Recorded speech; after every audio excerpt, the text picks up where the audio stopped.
তামিম একটা ক্লাবের সাথে কাউন্সিলর হিসেবে আসছে। আমাদের বোর্ডে হয়তো ইলেকশন হবে, যখনই ইলেকশন হয়। So he is welcome. শুধুমাত্র রিটায়ার করার জন্য সাকিব বলে না, যে কেউকেই একটা টেস্ট ম্যাচ খেলানোর কোনো মানে হয় না। সাকিবকে আসতে দেওয়া হবে হবে না? আমি এই এই পত্রে বসেছি, এখন পর্যন্ত আমি কিছু ফেস করিনি। তামিমকে আপনি কিভাবে কাজে লাগান? তামিম তো অ্যানাদার ওয়ান লেজেন্ড আমাদের ক্রিকেটের, সাচ এ ওয়ান্ডারফুল প্লেয়ার। আমি আশা করেছিলাম তামিম আরও খেলবে, তামিম যেহেতু ডিসিশন নিয়েছে আর খেলবে না। এবং আমি জানতে পেরেছি যে তামিম একটা ক্লাবের সাথে কাউন্সিলর হিসেবে আসছে। আমাদের বোর্ডে হয়তো ইলেকশন হবে, যখনই ইলেকশন হয়। So he is welcome. আর যদি অন্য কোনোভাবে আমাদের কোনো সুযোগ থাকে, তামিমের এক্সপার্টিসটা আমি বলেছি, আমাদের এক্স ক্রিকেটারদের যেই অ্যাডভান্টেজগুলো আছে অবশ্যই আমরা কাজে লাগাবো।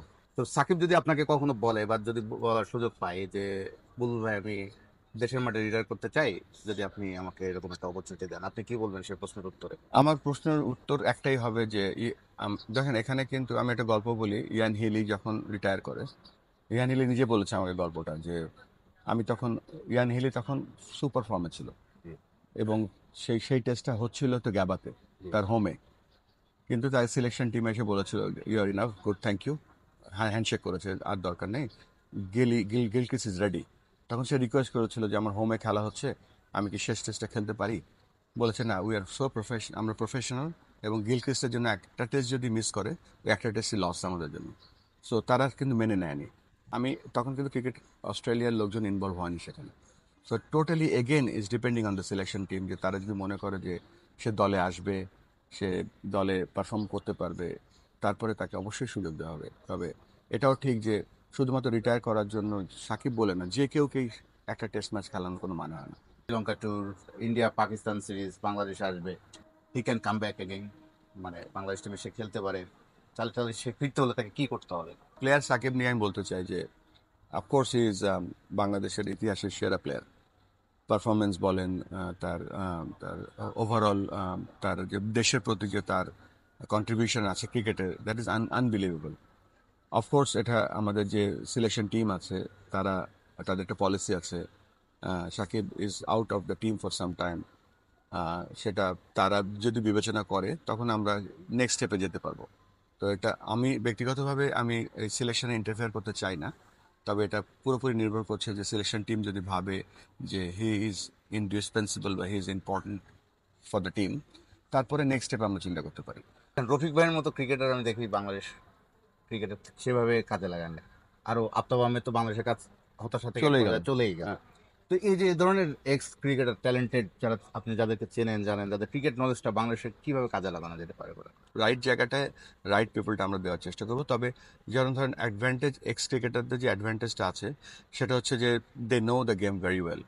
তারা এই খেলাটা খেলেছে, তারা এই খেলার ভেতরের বাইরের সব কিছু জানে, বিভিন্ন এক্সপিরিয়েন্সের মধ্যে তারা অনেক এক্সপিরিয়েন্স অর্জন করেছে। তো এর সাথে সাথে যদি কিছু ম্যানেজমেন্ট ট্রেনিং বা কিছু high level, high performance training যদি তারা শিখতে পারে, তাহলে এরাই হবে বাংলাদেশের ক্রিকেটের সবথেকে বড় অ্যাসেট। কালকে গেম ডেভেলপমেন্টের সাথে কথা বলছিলাম, তো আমি জিজ্ঞেস করেছিলাম যে আমাদের সবথেকে বড় সম্পদ কি। অনেকে বলছিল আমাদের নাম্বার আছে দেশে, আমাদের দেশে অনেক স্কুল ক্রিকেট খেলে। আমি বলেছি না, 104 জন আমাদের কোচ আছে যারা নাকি জেলা ভিত্তিক কোচিং করে, আমাদের বিভাগীয় কোচিং করে, আমাদের তারা সিলেকশন টিম আছে এজ গ্রুপে। তারাই হচ্ছে আমাদের বড় সম্পদ। কেননা তারা যদি ডেভেলপ করে বা তাদেরকে যদি আমরা আপগ্রেড করতে পারি, তাহলে কিন্তু দেশের ক্রিকেট আপগ্রেড হয়ে যাবে অটোমেটিক্যালি। তো অফকোর্স ইয়েস, আমাদের ক্রিকেটাররাই হচ্ছে আমাদের সম্পদ, এবং আমার লক্ষ্য এবং টার্গেট থাকবে তাদেরকে কিভাবে আমরা তাদের এক্সপিরিয়েন্সটা ব্যবহার করতে পারি। কেননা যেমন আব্দুল রাজ্জাক, রাজের কথা বলি। রাজ ধরেন, রাজকে অনেকেই হয়তো সবাই জানে একজন সিলেক্টর হিসেবে, কিন্তু বাংলাদেশের সবথেকে কঠিন সময় সে বল করতো 15 ওভারের মধ্যে। তার যে এক্সপিরিয়েন্স 15 ওভারে কীভাবে বল করতে হয়, রফিকের কথা আপনি বললেন, যে রফিক ওই সময় ওই ধরনের কোনো কোচিং পায়নি, তারপরে 100 উইকেট, টেস্ট উইকেট নিয়ে বসেছিল। তো এই যে তাদের যে এক্সপিরিয়েন্সগুলো আছে, আপনি এখান থেকে বসুন্ধরা মল কিন্তু খুব কাছে, বসুন্ধরা মলে এক্সপিরিয়েন্স কিনতে পাওয়া যায় না। তো এটা আমি তাদের এক্সপিরিয়েন্সটা কাজে লাগাতে চাই।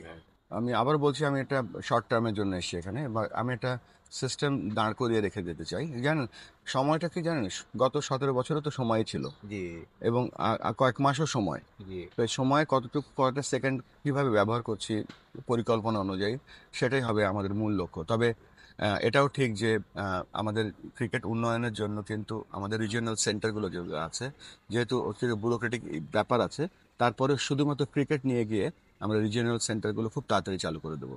একটা একটা পরিকল্পনা করেছি এবং পরিকল্পনা অনুযায়ী কাজ করব। তবে এখানে অনেক লোকের বা আমাদের যে বোর্ড অফ ডিরেক্টরস আছে, আমাদের এই কয়েকজনের পক্ষে সম্ভব না। আমাদের আরও যারা লোকাল যারা অর্গানাইজার্স আছে তাদের সাহায্য। সবচেয়ে বড় কথা যে বাংলাদেশ যে ন্যাশনাল স্পোর্টস কাউন্সিল বলেন, বা আমি আবারও বলছি আমাদের যে উপদেষ্টা মহোদয় আছেন, ইজ ভেরি ওপেন। তো আমাকে সেই ক্লিন চিট সেই সেই সেই সার্টিফিকেটটা দিয়েছে to work for country wide cricket development. হচ্ছে ন্যাশনাল টিম, তার যে এখন অবস্থা, তারা যে এখানে নেমে গেছে, এই যে দলটা অবনতি ঘটছে তো ঘটছে, এখান থেকে উত্তরণে আপনার ইমিডিয়েট অ্যাকশনটা কি হবে? অফকোর্স আমরা র্যাঙ্কিং দেখলে বোঝা যায় যে আমরা একটু নিচের দিকে চলে গিয়েছি। একটা টিমের গ্রাফ কিন্তু সবসময় একরকম থাকে না, কখনো নিচের দিকে যায়, কখনো অনেক উপরের দিকে যায়, কখনো মাঝে মাঝে থাকে। সো অ্যাকচুয়াল ভিতরে যে আমাদের যে যে ইমপ্রুভমেন্ট এরিয়াসগুলো আছে, আমরা তিনটে ফর্মেটে ক্রিকেট খেলি। আমরা টি-20 খেলি, 50-50 খেলি, টেস্ট ক্রিকেট খেলি। তো এই তিনটে ফর্মেট খেলার মতন এনাফ প্লেয়ার আমাদের কি আছে কিনা, আমাদের পারফরমেন্সের যে বিচার, সেই বিচারটা কতটুকু আমরা ইন্ডিভিজুয়াল প্লেয়ারের উপর করতে পারছি। সবথেকে বড় কথা কি জানেন, আমরা এই ধরেন সাপোজ আমরা ইউএই এবং পাকিস্তানে খেলে আসলাম, আমরা কিন্তু আবার শ্রীলঙ্কার জন্য রেডি হয়ে যাচ্ছি। তো আমাদের টিম, আমাদের এই ব্যাকআপ টিম বল না, ব্যাক এন্ড টিম যেটা, মানে ধরেন যারা সিলেকশন করছে বা যারা এই ক্রিকেট অপারেশনসে কাজ করছে, আমরা যতদিন না একটা এস্টাবলিশ পারফরমেন্স অ্যানালাইসিস সেন্টার বা পারফরমেন্স অ্যানালাইসিস টিম বা তাদের প্রপার ফিডব্যাক দেওয়া, মানে এই ট্রিপে what went well, what went wrong, what could have been better.